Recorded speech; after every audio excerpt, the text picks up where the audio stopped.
Hello, beautiful community. We are talking about long COVID today, and we may not be alone in case Rory Stewart or Alastair Campbell get a chance to catch this video. Hi, Rory. Hi, Alastair, if you're watching. Rory and Alastair do a bloody amazing job at elevating our public discourse at a time when our democracies are fragile and are coming out of the bay and going into open ocean where the waters will be bumpy. But that does not mean that we will sink. Rory and Alastair talked about long COVID on one of the recent The Rest is Politics episodes. I'm going to go through what they said that was really great because I'm enormously grateful to them for talking about it. But I also want to go through what they got wrong because it really matters. I'm Vlad Wexler. I'm a moral and political philosopher. I'm writing a book about Isaiah Berlin, and I'm disabled. I do some public communication too, a tiny bit on radio and TV, but mostly here on YouTube, on the main channel and on this channel, the chat channel. And my political analyses have got over 30 million views in the last year or two. And you might say, well, Vlad, if you talk about Western democracy and Putin's brutal invasion of Ukraine, what are you doing talking about long COVID? Well, here is the answer. 21 years ago, when I was a postgrad here in the UK at Oxford, I got ME, myalgic encephalomyelitis. And within a few weeks, I couldn't talk, couldn't walk, couldn't read a single line in a tabloid newspaper and comprehend it. I was profoundly suffering and physically and cognitively disabled. That lasted years. And more recently, I've been able to work from home for 2 or 3 hours a day. And this matters because up to half of the people with long COVID meet the international diagnostic criteria for ME. And there's a little cherry on the cake here, and that is that a month and a half ago, I got my first COVID. And unfortunately, I've got microvascular damage in the heart and elsewhere. And it took me 3 days to build up just to sit up and record this tiny video. And I've bought my first wheelchair and I'm going for my heart MRI shortly. But I'll tell you the story of where I got it. I rarely travel, but I traveled to see the mum of a daughter who died at the age of 27 from ME in 2021. This gives you a sense of the severity of ME and long COVID, particularly at the extreme spectrum. And it's not just severity, it's the numbers, right? And we know that in politics, numbers really matter, right? It's 10 times worse if 500,000 people in your country are unable to go about their lives because they're disabled than if it's just 50,000. So it's not just bad, it's common. And getting this right isn't just a health matter, it's a political matter, because we endlessly say here on the channels that democracies don't sustain themselves if they become untethered from the practice virtue of truthfulness embodied in public institutions. And truthfulness also means truthfulness about public health. So unless we get right what's going on with these people, we can't be just to them.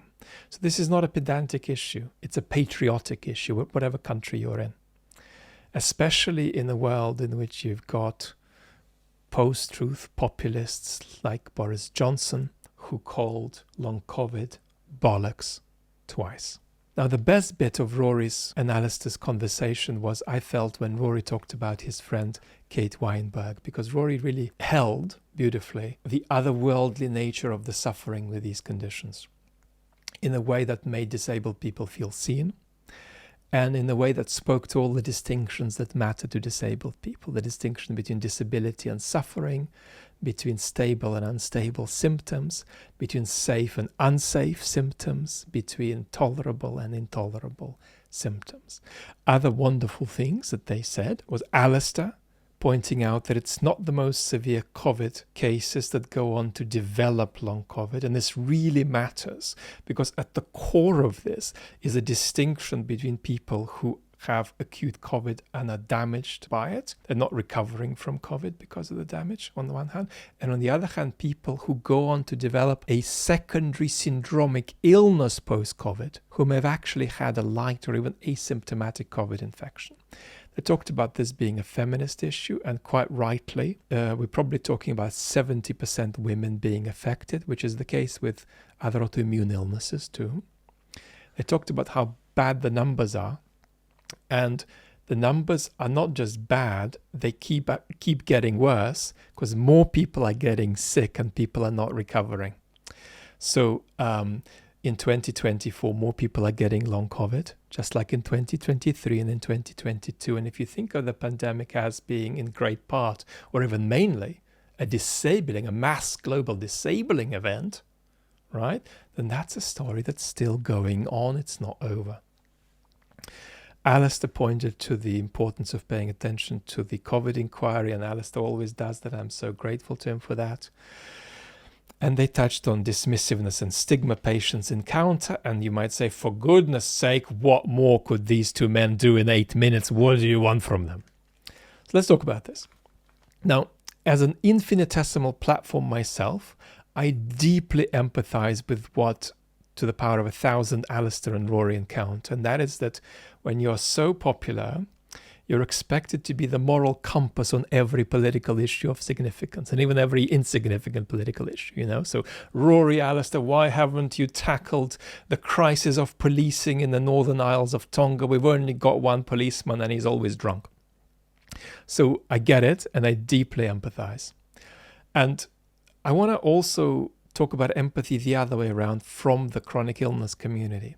Because when people talk about us, it's important to be encouraging. It's important to have an attitude of allyship, and it's important to respond with love and not to spank people on the wrist for saying something slightly wrong and then discouraging them from engaging with the issue. So let's get into the bit that was got wrong. Now, Rory and Alastair may not realize this fully, but they're wading into, and they're quite right to wade into this because they've already made a difference by talking about it, and I'm very grateful to them. But they're wading into a very complex and highly controversial issue that you can't get on top of just by having 2 or 3 conversations with medical experts. And some of what Rory and Alastair said fell on the wrong side of the facts in that controversial debate. So let's gently quote Rory. There is clearly also a mental component to it, to long COVID. And that too will make a lot of people listening very, very angry because it feels like I'm playing it down. So first of all, let's get something absolutely clear. There's nothing wrong except for the horrible miserableness of it about having a mental illness. A lot of people suffer so much with mental illness, which is as real as anything in the world, as real as any other illness, that they'd rather have their legs amputated than have it, you know? And people with mental illness often show extraordinary resilience, extraordinary courage, and extraordinary capacity for faith to walk forward even though all they're seeing is uncertainty and black. So there is nothing wrong with having a mental illness. What is a problem is if you're telling people that they have a mental illness when they don't, and that's used, right, as a reason to not do biomedical research into their condition and not provide health services to them. Now, there are 10 to 20 major global experts on ME and long COVID, clinical experts and research experts, and I know some of them, and not one single one of them would agree with what Rory has said, or would even think that it's a starter, right? Where they're talking about Maureen Hansen, Ron Davis, Tony Komaroff from Harvard, who famously said 15 years ago that this debate is over, this is a physically based illness. Or Nancy Klimas, who is my specialist, and Nancy runs the Neuroimmune Center at Nova Southeastern University in Florida, and she directs clinical immunology at the Veterans Affairs Hospital in Miami, which has also dealt with a lot of the Gulf War syndrome folks who also do not have a mental illness. They have a completely physical illness, and a really bad one, and I've seen a lot of it. And I think what Nancy would say about Rory's comment, and Nancy's been in this field since the 80s. She worked on HIV in the 80s. Then she encountered a lot of mostly women who were profoundly ill and neglected with ME, and she wanted to figure out what was going on. Nancy would say that what Rory said is a prejudice, and not just a prejudice, but a parochial and local prejudice. In other words, in the United States, there is a lot of neglect, but they have largely got beyond the psychologization of the illness. But there are countries where it's still an issue, like the UK and Denmark. We'll say more about that in a second. Studies show that people with ME have commensurate or even lower levels of depression compared with people with other illnesses of equivalent levels of disability and suffering. When Alastair says that anxiety and depression are two parts of this condition that some people have, none of the specialists would recognize that. In other words, they think that anxiety, depression are a secondary impact of the condition. While it's also true, as it is with cancer and heart disease, that of course you can have patients experiencing neuropsychiatric symptoms too.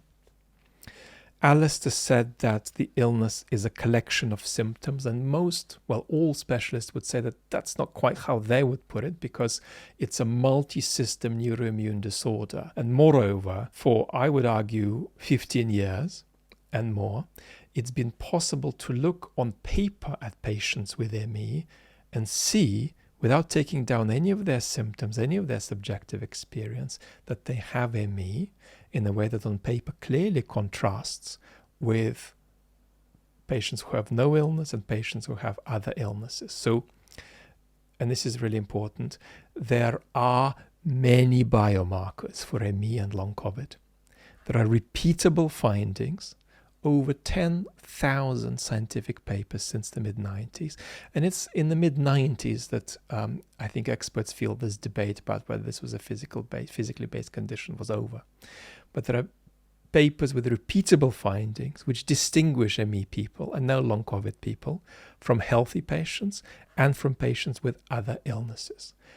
However, none of these biomarkers have become a cheap and standardized biomarker, and that's the issue. But it's a lot worse than this, actually.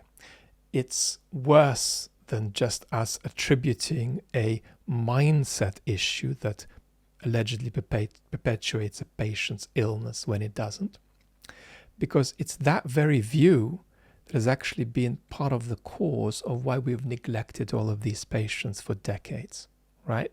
At a minimum, tens of millions of patients around the world. Now, in the 1970s, it was clinically clear that ME is a physically based condition.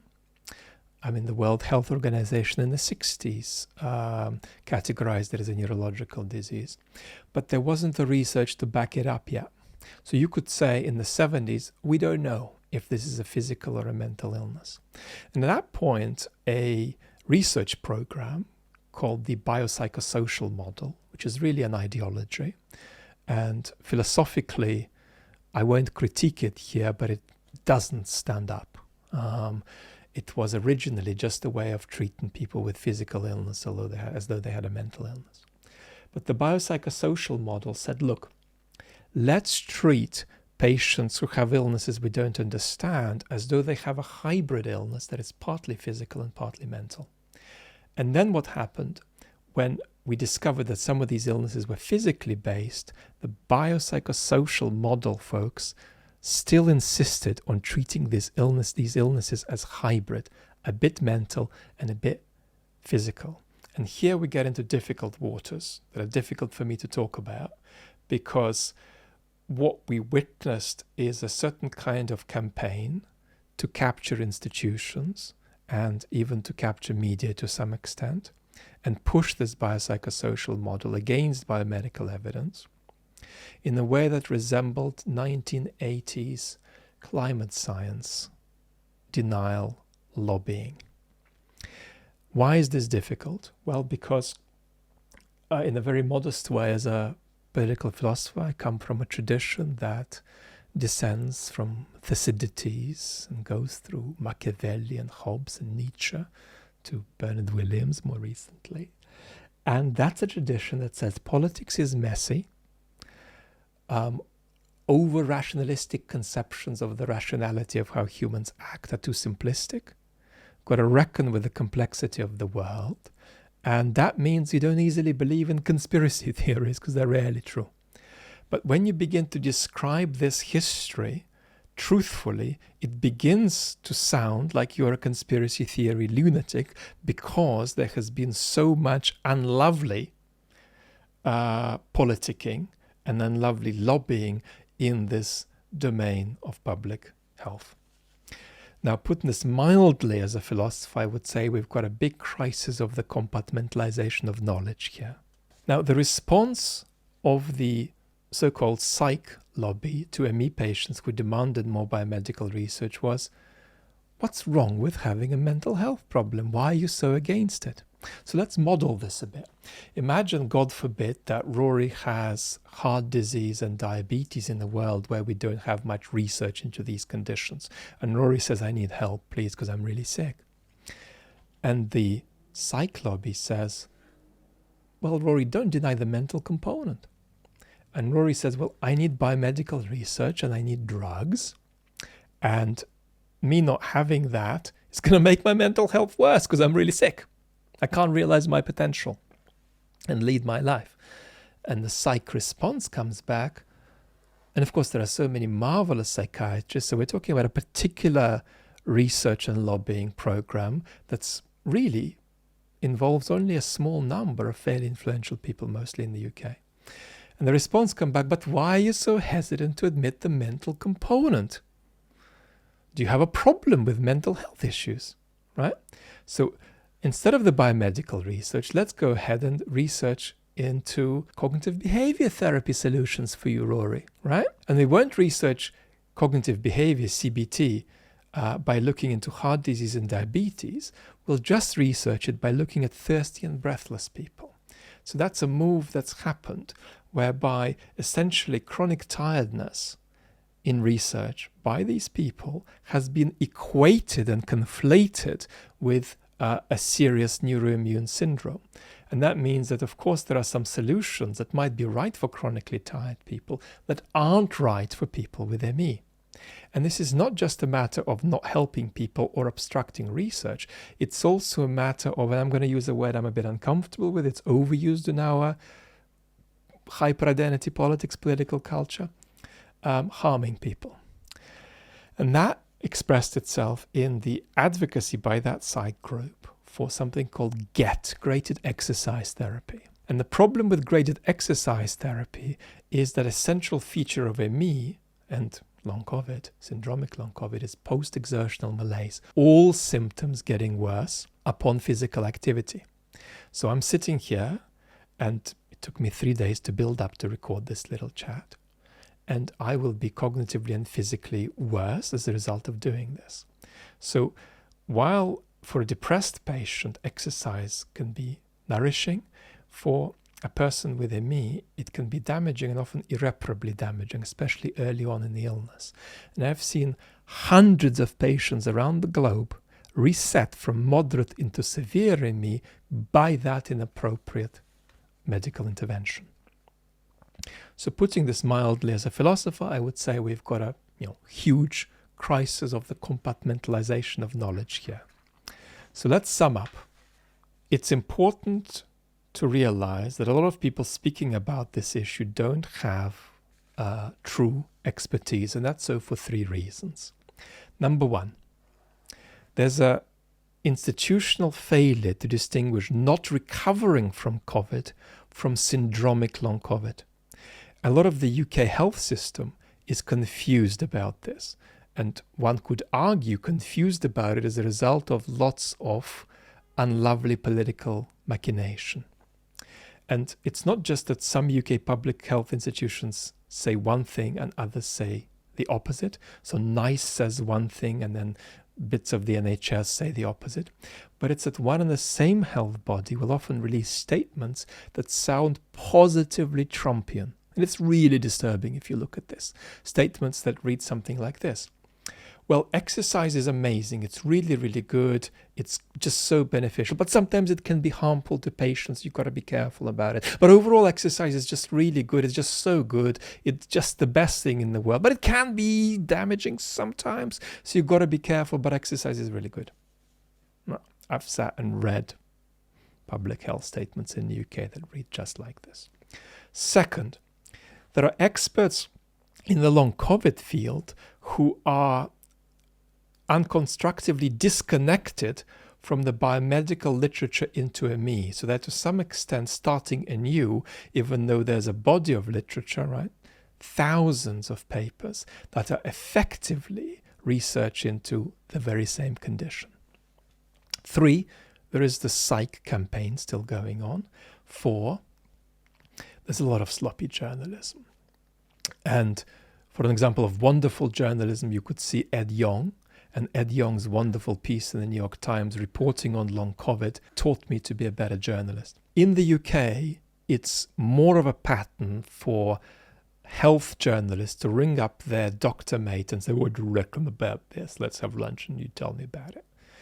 In the US, if you're writing for the Washington Post, the New York Times, lots of people in my life are mainstream journalists, you tend to much more go through a set of procedures about how you research what you're writing. So professionalism in journalism is really important too. What are the pressing political issues?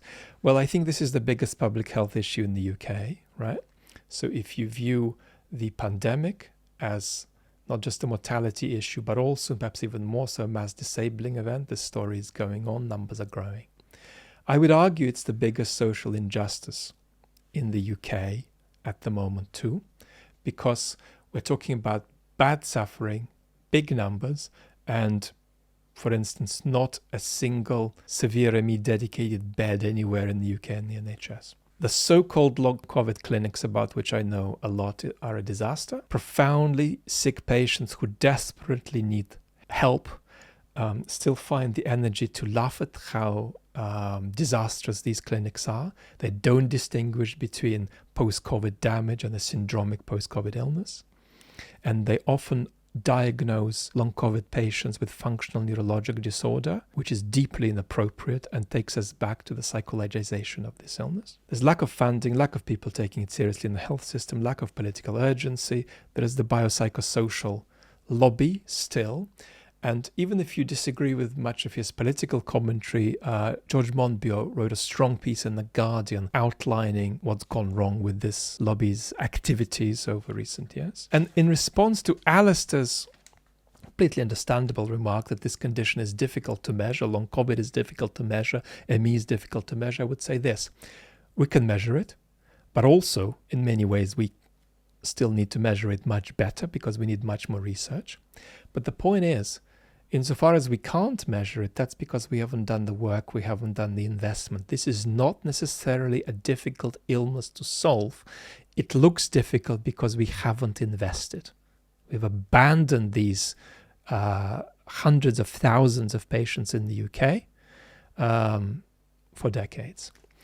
If Rory and Alastair get an opportunity to discuss this again, what I would love, and actually would be an extraordinary expression of their expertise, would be to chat about, whether it's realistic to push this up the agenda politically. What would be the main obstacles? What should a government do about this? Who should do what in the government and how and by what mechanisms? I'm enormously grateful for your time. This has run on a little longer than I'd hoped. Thank you so much for watching, and lots of love.